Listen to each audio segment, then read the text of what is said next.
ბაუნტის მოყვარულებო, დასხედით, რადგან დღეს უნდა გაგიზიაროთ ნამცხვარი ბაუნტის რეცეპტი. დავიწყოთ ბისკვიტის მომზადება. გამოვიყენე 6 კვერცხი. ცილა და გული გავაცალკევოთ. დავამატოთ მწიკვი ლიმონჟავა და მწიკვი მარილი. კარგად რომ გათეთრდება ეტაპობრივად, დავამატოთ 6 სუფრის კოვზი შაქარი. შემდეგ კვერცხის გულები. ვანილი 100 მლ რძე და 45 მლ ზეთი.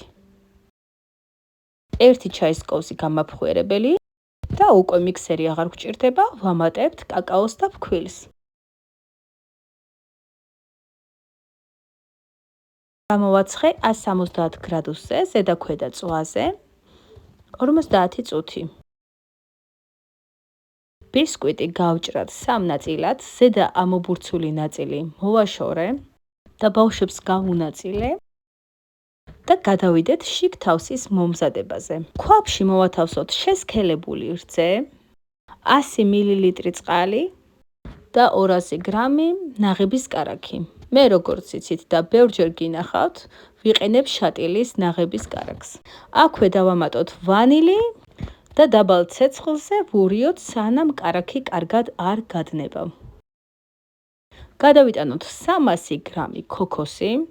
ჩემი რჩევა იქნება, რომ ქოქოსი არ შეიძინოთ სუპერმარკეტებში, რადგან ძალიან ძვირია, შეგიძლიათ იყიდოთ საკონდიტრო მაღაზიებში, სადაც ბევრად ბიუჯეტურ ფასად შეიძენთ.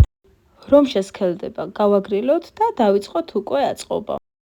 ფირფიტები დავნამე ხსნად იყავით, კარგად დანამეთ, რომ არ იყოს გამომშრალი.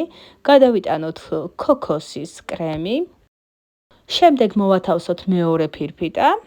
კვლავ კარგად დავნამოთ, ისევ ქოქოსის კრემი. მესამე ფირფიტაც დავადოთ ზემოდან და ისიც კარგად დავნამოთ და ზემოდან მოვასხათ გამდნარი შოკოლადი, რომელსაც შევურიე 1 სუფრის კოვზი ზეთი.